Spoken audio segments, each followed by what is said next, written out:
अपना दल एस की राष्ट्रीय अध्यक्ष व केंद्रीय मंत्री अनुप्रिया पटेल अयोध्या में अखिल भारतीय कुर्मी क्षत्रिय महासम्मेलन में शामिल हुई। इस दौरान उन्होंने 130वें संविधान संशोधन विधेयक को लेकर कहा कि ये लोकतंत्र में नैतिकता, पारदर्शिता और जवाबदेही को मजबूत करने की दिशा में अहम कदम है।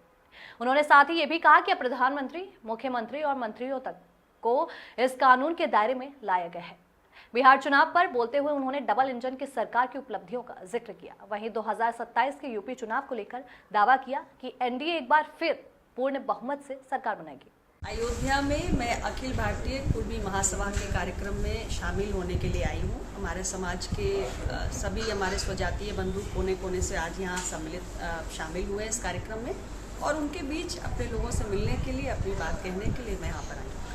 मोदी जी ने आप कैसे देखिए, इस पूरे मॉनसून सत्र में आपने हमारे विपक्ष के मित्रों की भूमिका को देखा है। उनके पास कोई ना कोई वजह वो बना लेते हैं जिससे कि सदन का समय बर्बाद किया जाए और सदन को बाधित किया जाए। इस पूरे मॉनसून सत्र में हमारे विपक्ष के मित्रों ने सदन को चलाने में किसी प्रकार की कोई रुचि नहीं दिखाई और जनता का इतने महत्वपूर्ण विषय होते हैं जो मॉनसून सत्र में उठाए जा सकते थे, जिसके लिए हम लोग सांसद चुनकर आते हैं, लेकिन हमारे विपक्ष के मित्रों ने लगातार सदन के अंदर शोर शराबा करके सदन की कार्रवाई को बाधित किया। सरकार ने लगातार सदन को चलाने का प्रयास किया।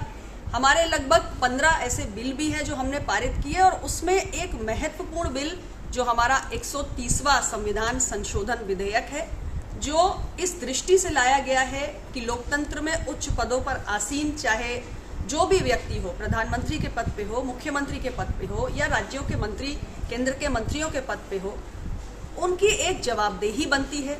शासन में पारदर्शिता होनी चाहिए और जवाबदेही और पारदर्शिता के सिद्धांत पे हम इस विधेयक को लेकर आए हैं। फिलहाल ये सेलेक्ट कमेटी के पास गया है।